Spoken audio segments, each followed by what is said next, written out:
আলহামদুলিল্লাহি রাব্বিল আলামিন ওয়াসসালাতু ওয়াসসালামু আলা সাইয়্যিদিল মুরসালিন আম্মা বা'দ ফাআউযু বিল্লাহি মিনাশ শাইতানির রাজীম বিসমিল্লাহির রহমানির রহিম আসসালাতু ওয়াসসালামু আলাইকা ইয়া রাসূলাল্লাহ ওয়া আলা আলিকা ওয়া আসহাবিকা ইয়া হাবিবাল্লাহ আসসালাতু ওয়াসসালামু আলাইকা ইয়া নবিয়াল্লাহ ওয়া আলা আলিকা ওয়া আসহাবিকা ইয়া নূরাল্লাহ। প্রিয় ইসলাম ভাইরা, মাদানী চ্যানেলের দর্শক শ্রোতা, আপনাদের সম্মুখে আরও একবার উপস্থিত হয়েছি আমাদের অনুষ্ঠান উৎসাহ প্রদান। আলহামদুলিল্লাহ, আরও একবার এই অনুষ্ঠানে আপনাদের সম্মুখে হাজির হয়েছি। আপনাদের এই দেখাকে, আমার এই উপস্থিতিকে আল্লাহ পাক রব্বুল আলামিনের দরবারে কবুল করুক। আল্লাহ সুবহানাহু ওয়া তাআলার প্যারা নবী রাসূল পাক সাল্লাল্লাহু আলাইহি ওয়াসাল্লামের উপর দরুদ পাক পাঠ করার অসংখ্য ফজিলাত এবং বারাকাত রয়েছে। আসুন দেরি না করে আমরা শ্রবণ করি। আল্লাহর প্যারা নবী রাসূল পাক সাল্লাল্লাহু তাআলা আলাইহি ওয়াসাল্লাম ইরশাদ করেন, তোমরা তোমাদের মজলিস সমূহকে আমার প্রতি দরুদ শরীফ পাঠ করে সজ্জিত করো, কেননা আমার প্রতি তোমাদের দরুদ শরীফ পাঠ করাটা কিয়ামতের দিন তোমাদের জন্য নূর হবে। আল্লাহর পিয়ারা নবী রাসূল পাক সাল্লাল্লাহু তাআলা আলাইহি ওয়াসাল্লামের পক্ষ থেকে যদি আমরা নূর পেতে চাই কাল কিয়ামতের দিন, আমাদের উচিত আল্লাহর পিয়ারা নবী রাসূল পাক সাল্লাল্লাহু তাআলা আলাইহি ওয়াসাল্লামের উপর দরুদ শরীফ পাঠ করা। আসুন মুহাব্বত নিয়ে দরুদ শরীফ পাঠ করি। সাল্লু আলাল হাবিব সাল্লাল্লাহু তাআলা আলা মুহাম্মদ সাল্লাল্লাহু আলাইহি ওয়াসাল্লাম। প্রিয় ইসলাম ভাইরা, মাদানী চ্যানেলের দর্শক শ্রোতা, একটা বিষয় না বললেই নয়। রমাদানুল মুবারক, মাশাআল্লাহ, সুবহানাল্লাহ, আশিকানে রসুলগণ, আশিকানে রমাদানুল মুবারক সবাই আল্লাহ সুবহানাহু ওয়া তাআলার ইবাদতের দিকে ঝুঁকে যায়। যে ব্যক্তিরা ইবাদত কম করে, সে ব্যক্তিটাও ইবাদত একটু বাড়িয়ে দেয়। গুনাহ থেকে বাঁচার চেষ্টা করে, গুনাহ থেকে বাঁচার জন্য সর্বোচ্চ চেষ্টা করে থাকে।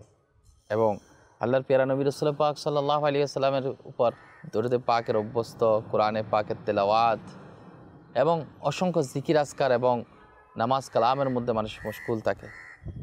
আর যখন ঈদুল ফিতর চলে যায়, অতিবাহিত হয়ে যায়, রমাদানুল মুবারকের পরবর্তী সময়গুলোতে ইবাদতের যে মিষ্টতা, ইবাদতের যে স্বাদ, ইবাদতের যে রুহানিয়ত, সেটা থেকে মানুষ আস্তে আস্তে গাফিল হতে থাকে। সেটা একটাই কারণ, যে কোনো কাজ, অর্থাৎ ভালো কাজের মধ্যে অটলতা না থাকা।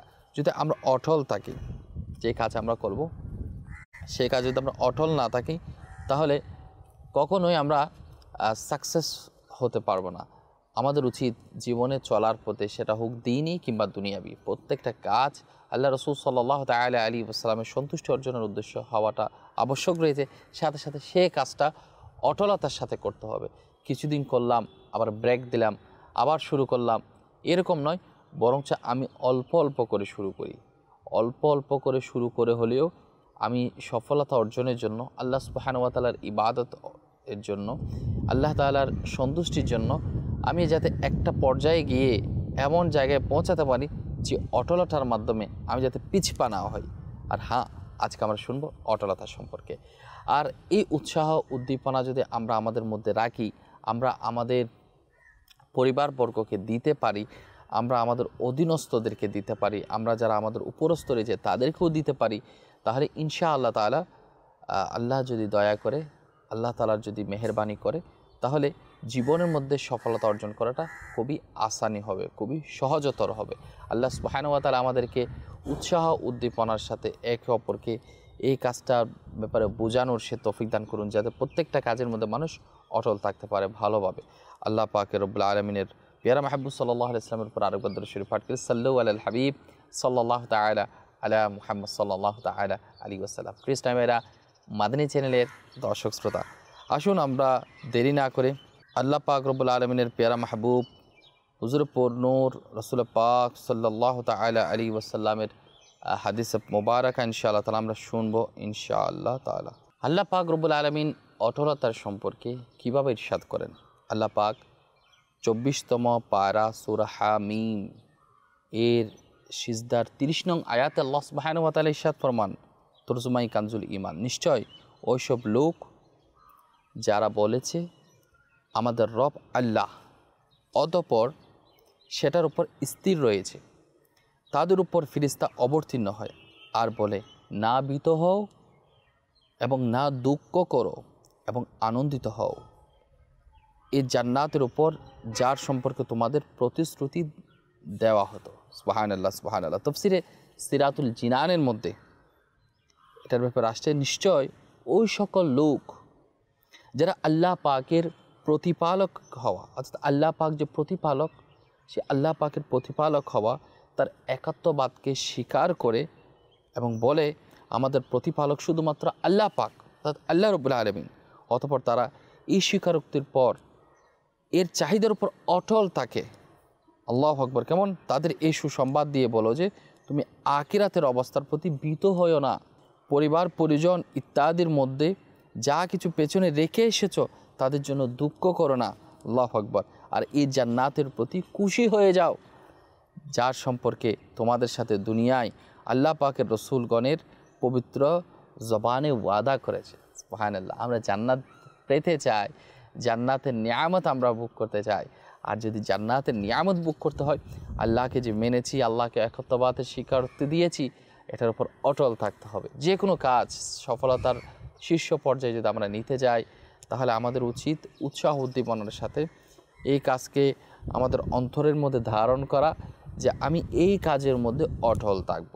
আল্লাহ পাক আমাদেরকে সে তৌফিক দান করুন। প্লিজ টাইম এরা মাদানী চ্যানেলের দর্শক শ্রোতা, অটলতার কথায় যখন আমরা বলি, একটা জিনিস খেয়াল করবেন, আমি কোন কাজের মধ্যে অটলতা আছি। একটা হচ্ছে ভালো দিক, আর একটা হচ্ছে খারাপ দিক। আপনি একটু লক্ষ্য করেছেন কি? যেমন আমি কুদৃষ্টি দেওয়ার ক্ষেত্রে অটল রয়েছি, নাকি আমি দৃষ্টিকে নত রাখার ক্ষেত্রে অটল রয়েছি? আমি কি মিথ্যা কথা বলার মধ্যে কি অটল রয়েছি, নাকি সত্য বলার মধ্যে অটল রয়েছি? আমি মুসলমানদেরকে কষ্ট দেওয়ার মধ্যে কি আমি অটল রয়েছি, নাকি মুসলমানদেরকে সেবা করার জন্য মুসলমানদের মন খুশি করার মধ্যে অটল রয়েছি? আর হ্যাঁ, অটল দুইভাবে হতে পারে, একটা হচ্ছে ভালো সাইড, একটা হচ্ছে খারাপ সাইড। মন্দ কাজের মধ্যে অটল থাকার মধ্যে কোনো উপকারই নেই, আখিরাতে তো নেই, সাথে সাথে দুনিয়ার মধ্যেও নেই। আর যদি আমরা চেষ্টা করি যে আমি যে স্থানের মধ্যে রয়েছি সে স্থান থেকে আমি ভালো কাজের মধ্যে অটল থাকবো। যেমন রমাদানুল মোবারক শেষ হলো, এবার আমি খেয়াল করেছি আমি তো কোরআনে পাকের তেলাওয়াতটা একটু বাড়িয়ে দিয়েছিলাম, আমি এটা স্টপ করব কেন? আর ধারাবাহিকভাবে আমি ডেইলি কিছু না কিছু আমি কোরআনে পাকের তেলাওয়াতে আমি করার অভ্যাস নিজের মধ্যে রাখি এবং সেটার মধ্যে অটল থাকি। দুরুদে পাক তো পড়েছি রমাদানুল মুবারকে, তাইলে কি রমাদানুল মুবারকের পরে কি আমরা কি পড়বো না? আর সেই ইবাদতের মধ্যে আমরা অটল থাকি। তো যে কাজের মধ্যে অটলতা থাকে, যে কাজটা রেগুলার হয়, সেটা যদি অল্প হয়, সেক্ষেত্রে আল্লাহ সুবহানাহু ওয়া তাআলার দয়া নসিব হয়। যেমন আল্লাহর তাআলার একজন মকবুল বান্দা জুনাইদ বাগদাদি রহমতুল্লাহ আলাইহি, যার নাম আপনারা শুনেছেন। তো ইনার ব্যাপারে আসছে, ইনার ইন্তেকালের পর কেউ স্বপ্নে দেখলো, হুজুর আল্লাহ পাক রব্বুল আলামিন আপনার সাথে কীরূপ আচরণ করেছেন। ইনি বললেন, আল্লাহ পাক আমাকে ক্ষমা করে দিয়েছেন। বললেন, হুজুর কোন আমলের কারণে? যে আমার তো অনেক ইবাদত ছিল, সেগুলো কিছুই কাজে আসেনি দুনিয়ার মধ্যে, আমার একটা জিনিস কাজে এসেছে, আমি রেগুলার 2 রাকাত তাহাজ্জুদের নামাজ আদায় করতাম আল্লাহ রাব্বুল আলামিনের দরবারে, সে আমলটা কাজে এসেছে। তাহলে মাত্র 2 রাকাত নামাজ, তাহাজ্জুদের নামাজ, সেটা অটলতার সাথে রেগুলার করেছে। তাহলে আমরা চেষ্টা করব ভালো দিকগুলা, আমার মধ্যে যে খারাপ খাসলাত, খারাপ অভ্যাস, খারাপ মন্দ স্বভাব রয়েছে, সেগুলো আমরা একটা লিস্ট করি। এবার আমরা চেষ্টা করি এই কাজগুলো আমরা এগুলোর উপর অটল রয়েছি, নাকি ভালো যে সমস্ত কাজ রয়েছে ওগুলোর মধ্যে অটল রয়েছে। মানুষ হিসেবে কোনো না কোনো ভালো কাজ মানুষ করেই থাকে, সেই কাজটা কি সাময়িক, নাকি সেটার উপর সে অটল থাকে? যেমন আল্লাহকে আমরা বিশ্বাস করি, আল্লাহর পেয়ারা মাহবুব সাল্লাল্লাহু আলাইহি ইসলামের উপর ভালোবাসার স্বীকারোক্তি আমরা দিই। তাহলে এই স্বীকারোক্তি দেওয়ার পর আমরা কতটুকু অটল রয়েছি সেই কাজের মধ্যে, অর্থাৎ এই মহাব্বত ভালোবাসার মধ্যে কতটুকু অটল রয়েছে। যদি আমরা অটল থাকতে পারি, তাহলে ইনশাআল্লাহ তাআলা আল্লাহ পাক রব্বুল আলামিনের পক্ষ থেকে আমরা কামিয়াবি হাসিল করতে পারবো। আর যদি এর বিপরীত হয়, তাহলে মুখে যে আমি দাবি করেছি সেটার কিন্তু বিপরীত হচ্ছে। যদি বা সেটা মুখে দাবিদার, বিশ্বাসটা রাখেছি, কিন্তু সেটার প্রতিফলন কিন্তু ঘটছে না। আর আমরা সেটার ব্যাপারে ইনশাআল্লাহ তাআলা শুনবো, কারণ আমাদের জানা দরকার। প্রিয় ইসলামী ভাইরা, মাদানী চ্যানেলের দর্শক শ্রোতা, ঈমান আর অটলতা একই বাস্তবতার 2টি ভিন্ন ব্যাখ্যা, একটার সাথে কিন্তু একটা সম্পর্ক রয়েছে। কেননা ঈমান হচ্ছে আমরা ঈমান হচ্ছে বিশ্বাস, যেটা আমরা দাবি করি, আর অটলতা হচ্ছে এর দলিল। আমি যে বিশ্বাসটা আমার অন্তরের মধ্যে ধারণ করেছি আল্লাহ তাআলার ব্যাপারে, আল্লাহর পিয়ারা মাহবুব আলাইহিস সালাতু ওয়াস সালামের ব্যাপারে, আম্বিয়া কিরামের ব্যাপারে, এরপর ফেরেশতাদের ব্যাপারে, পরকালীন বিষয়ে, তো এতগুলো বিষয় আমি অন্তরের মধ্যে ধারণ করেছি, একটা বিশ্বাস স্থাপন করেছি, সেটার প্রকৃত দলিল হচ্ছে অটলতা। আসুন শুনি। ঈমান হলো আল্লাহ পাকের একাত্মবাদকে স্বীকার করা, আর অটলতা তার দ্বারা প্রকাশ করা, অর্থাৎ কাজের মধ্যে প্রতিফলন করা। কতটুকু আমি যে মুখে স্বীকারোক্তি দিয়েছি, যেটা অন্তরের মধ্যে ধারণ করছি, সেই কাজের মধ্যে আমি কতটুকু প্রতিপালন করছি, আমার কাজের মধ্যে বাস্তবায়ন কতটুকু করছি, অটল কতটুকু রয়েছি, সেটা হচ্ছে বাস্তব দলিল হতে হবে। যেমন ঈমান মুমিন বান্দার শান, আর অটলতা মুমিনের মাহাত্ম্য। সুতরাং আমাদের উচিত প্রত্যেক ন্যায় কাজে অটলতা অর্জন করা। আর অটলতার সংখ্যা কি? আল্লামা শরীফ জুরজানি রহমতুল্লাহ আলাই ইনি বলেন, গুনাহ থেকে বেঁচে থেকে নিয়মিত নেক আমল করাকে অটলতা বলে। অর্থাৎ গুনাহ থেকে বেঁচে থেকে নিয়মিত রেগুলার নেক আমল করাকে অটলতা বলে। আল্লাহ পাক আমাদেরকে সে অটলতা নসিব করুক। আর হ্যাঁ, অটলতার কিন্তু ফজিলত রয়েছে। আল্লাহর পেয়ারা মাহবুব আলাইহিস সালাতু ওয়াস সালাম এর নুরানি ফরমান, তোমাদের পর দৌর্যের যুগ আসবে, যে ব্যক্তি সে যুগে দ্বীনের উপর অটল থাকবে। দৌর্যের যুগ আসবে যে সময় মানুষ দ্বীনের উপর অটল থাকবে, তাকে তোমাদের মধ্য থেকে 50 জন শহীদের সমপরিমাণ সওয়াব অর্জিত হবে। 50 জন শহীদ তোমাদের মধ্য থেকে। তাহলে আল্লাহর হাবিব সাল্লাল্লাহু আলাইহি ওয়াসাল্লাম কাদেরকে ইরশাদ করবেন? সেই কালীন সময়ে আল্লাহর পেয়ারা মাহবুব আলাইহিস সালাতু ওয়াস সালাম সাহাবায়ে কেরামদেরকে বলেছে। তাহলে কতই না ফজিলতওয়ালা। হযরতে সুফিয়ান বিন আব্দুল্লাহ রাহমাতুল্লাহ আলাইহি থেকে বর্ণিত, আমি নবী করিম রফুর রাহিম সাল্লাল্লাহু আলাইহি ওয়াসাল্লামের দরবারে আরজ করলাম, আমাকে ইসলামের এমন কোনো অর্থবহ বিষয় সম্পর্কে বলে দিন যেন আমার আর কারো নিকট এই ব্যাপারে প্রশ্ন করার প্রয়োজন না থাকে।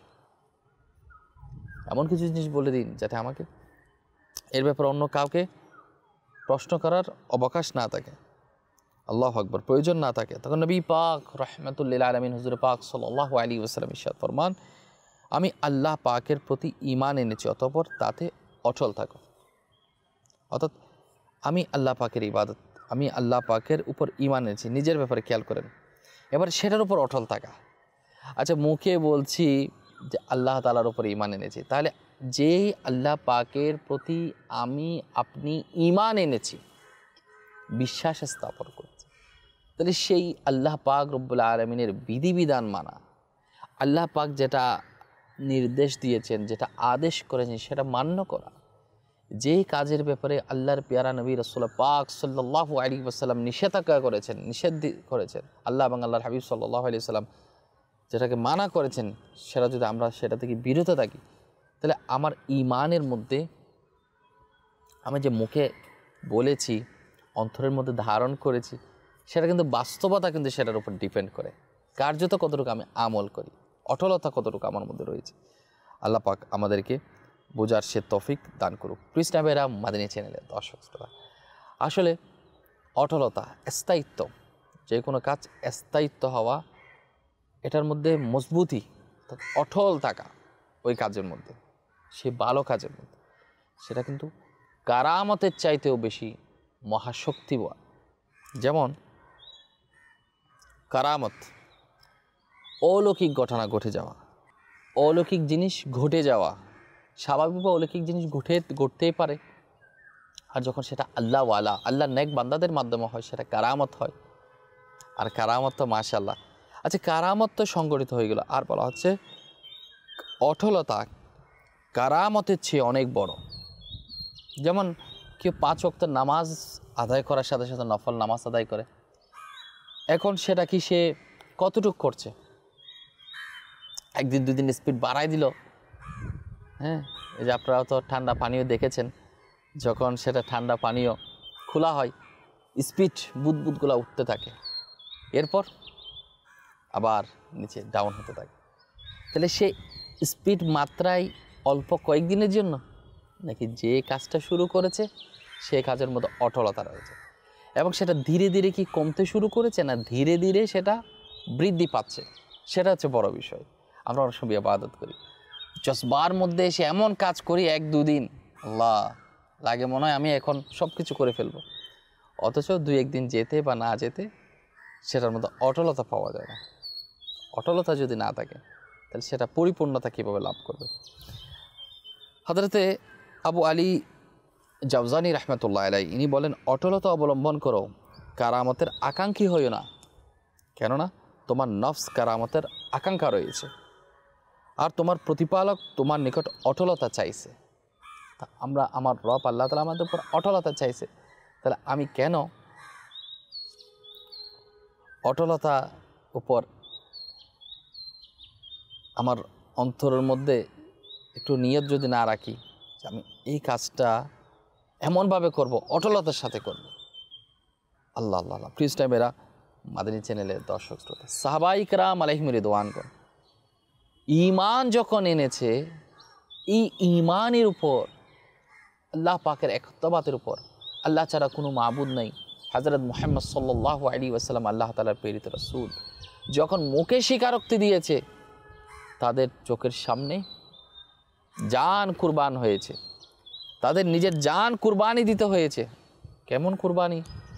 মরুর উত্তপ্ত ময়দানে হযরতে বিলাল রাদিয়াল্লাহু তাআলা আনহুর ঘটনা নিশ্চয় আপনারা শুনেছেন, যে মরুর প্রান্তে উত্তপ্ত গরম ময়দানের মধ্যে বিলাল রাদিয়াল্লাহু তাআলা আনহুকে শুয়ে দেওয়া হয়েছে, এরপর বুকের মধ্যে সিনার মধ্যে পাথর রাখা হয়েছে, বড় বড় পাথর, এরপরে স্বীকারোক্তি দিচ্ছে আল্লাহ ছাড়া কোনো মাবুদ নেই, হযরত মুহাম্মদ সাল্লাল্লাহু আলাইহি ওয়াসাল্লাম আল্লাহ তাআলার প্রেরিত রাসূল। একটু খেয়াল করুন, লক্ষ্য করুন যে আল্লাহ সুবহানাহু ওয়া তাআলার উপর ঈমান আনার পর সেটার উপর এত বেশি অটল ছিলেন, নিজের জান কুরবান করে দিচ্ছে, এরপরও এই স্বীকারোক্তির উপর তারা পিছপা হয় নাই। আজকে আমরা নিজেদের মধ্যে অটলতা কতটুকু অর্জন করেছি? অটলতা যদি আমরা অর্জন করতে না পারি তাহলে আমাদের সব কিছু বরবাদ হয়ে যাবে। আল্লাহ রব্বুল আলামিনের দরবারে দোয়া করি, আল্লাহ পাক রব্বুল আলামিন আমাদেরকে যাতে অটলতা অর্জন করতে জন্য তৌফিক দান করেন। আচ্ছা, একটা জিনিস, অটলতা কীভাবে অর্জন হবে? সেজন্য আমাদেরকে অধ্যবসায় হতে হবে। এরপর যে কোনো কাজ উচ্চ মাত্রায় শুরু না করে মধ্যম পন্থা অবলম্বন করতে হবে। যেমন একেবারে স্লো না, আবার বেশি স্পিডও না, মধ্যম পন্থা, মিডল লেভেল আমাদেরকে আমরা চুজ করতে হবে, পছন্দ করতে হবে। যেমন আমি চাচ্ছি আমি কোরআনে পাকের তেলাওয়াতের মধ্যে আমি অটল থাকবো, তাহলে আমাকে খেয়াল করতে হবে কতটুকু পরিমাণ আমি করলে আমি আস্তে আস্তে বাড়াতে পারি। এখন ফার্স্ট দিনে আমি পুরো এক পাড়ায় পড়ে ফেললাম, দ্বিতীয় দিন একবারও পড়লাম না, তার চেয়ে আমি ফার্স্টে 1-2 পাতা শুরু করি, কিছু রুকু শুরু করি, আস্তে আস্তে আস্তে আস্তে কন্টিনিউ করতে করতে করতে করতে আস্তে আস্তে আমি সেটার মাত্রাটা বাড়াই। অনেক সময় দেখা যাচ্ছে আমি ডেলি 40-50 হাজার দরুদ শরীফ পাঠ করে ফেললাম, পরের দিন খবরই নেই। চেষ্টা করতে হবে আমি যদিও বা আজকে অল্প পড়লাম, সে অল্পের মধ্যে আমি অটল থাকি, থাকতে থাকতে আস্তে আস্তে সেটাকে বৃদ্ধি করার চেষ্টা করি। নফল নামাজ আমি অতটুকু পড়লাম, এরপর চেষ্টা করি সেটা আস্তে আস্তে কন্টিনিউ রেখে অটল থাকি সেটা আস্তে আস্তে বাড়ানোর জন্য। তো আমি আপনাদেরকে অনুরোধ করব, আলহামদুলিল্লাহ বড় বড় আল্লাহর ওলি শাহিন সাহেব বাগদাদ হুজুর সৈয়দে গৌসে পাক রাহমাতুল্লাহ আলাই, বড় বড় সাহাবায়ে কেরাম আলাইহিম রিদওয়ানগণ, বুজুর্গানে দ্বীনগণ, ইনাদের জীবনে যদি আপনি স্টাডি করেন তাহলে আপনি বুঝতে পারবেন তারা নেকির কাজের মধ্যে কত বেশি অটলতা অর্জন করেছেন। এবং আমার কিবলা শেখ তরিকাত আমির আহলে সুন্নাত দামাত বারাকাতুহুল আলিয়া, ইনি নেকি দাওয়াত দেওয়ার ক্ষেত্রে এত বেশি অটলতা অর্জন করে, আল্লাহু আকবার, সুবহানাল্লাহ সুবহানাল্লাহ, আজ অবধি ইনি বৃদ্ধ অবস্থায় উপনীত হওয়ার পরেও নেকির কাজের মধ্যে এখনও নেকির দাওয়াত দেওয়ার ক্ষেত্রে কিন্তু তিনি পিছপা হন, অটলতার সাথে একসময় তিনি ময়দানে গিয়ে গিয়ে করেছেন। এখন মাদানী চ্যানেলের মাধ্যমে, লিখনির মাধ্যমে, মানুষকে সাক্ষাৎ দেওয়ার মাধ্যমে নেকির দাওয়াতের সিস্টেমটা তিনি বহাল রেখেছেন, অটলতার মধ্যে রয়েছেন। এবং আমাদের উচিত কিন্তু আমরা যাতে আল্লাহ পাকের ইবাদতের মধ্যে যাতে অটলতা অর্জন করতে পারি। আর আমি এই উৎসাহ প্রদান অনুষ্ঠানের মাধ্যমে আপনাদেরকে এই জিনিসটা বোঝাতে চাই চেষ্টা করি যাতে করে আমরা আমাদের এই কিছু বিষয় রয়েছে যেটার মধ্যে দুনিয়া এবং আখিরাতের মধ্যে সফলতা অর্জন হয়, আর সেই বিষয়টা আমরা যদি মার্ক করে আমরা অটলতা অর্জন করার জন্য যদি একটু উৎসাহ নিই, প্রত্যেকটা ভালো কাজের উৎসাহ নেওয়া দরকার, এবং সেটা পারিবারিক হোক, সামাজিক হোক, অর্থনৈতিক হোক, বিভিন্ন সাইডে হতে পারে, ধর্মীয় বিষয়গুলিতে হোক। তা আল্লাহ পাক আমাদেরকে দয়া করুক, তা আমরা আল্লাহ তাআলার ইবাদতের ক্ষেত্রে অটলতা অর্জন করতে পারি। আর হ্যাঁ, এই ব্যাপারে আপনি আপনার যারা বাচ্চা রয়েছে, ওয়াইফ রয়েছে, আর ওয়াইফ আপনার স্বামীকে, হ্যাঁ, স্ত্রী তার স্বামীকে, স্বামী তার স্ত্রীকে, সন্তান সন্ততিকে, মা বাবাকে অটলতা অর্জন করার জন্য আমরা উৎসাহিত করি এবং তাদেরকে শিক্ষা দিই। আল্লাহ তাআলা চাইলে দুনিয়া এবং আখিরাতের মধ্যে আমরা সফল কাম হব। আল্লাহ পাক রব্বুল আলামিন আমাদেরকে দুনিয়া এবং আখিরাতের মধ্যে সফল কাম হওয়ার সে তৌফিক আল্লাহ আমাদেরকে নসিব করুক ইনশাআল্লাহ তাআলা। অন্য এক বিষয়ে আমরা উৎসাহ প্রদান এই অনুষ্ঠানে আপনাদের নিকট হাজির দেওয়ার চেষ্টা করব ইনশাআল্লাহ তাআলা। ততক্ষণ আপনারা ভালো থাকুন, সুস্থ থাকুন, আর মাদিনী চ্যানেলের সাথেই থাকুন। আল্লাহ আমাদেরকে আমল করার সে তৌফিক দান করুন এবং আল্লাহ পাকের ইবাদতের মধ্যে অটলতা অর্জন করার তৌফিক দান করুন।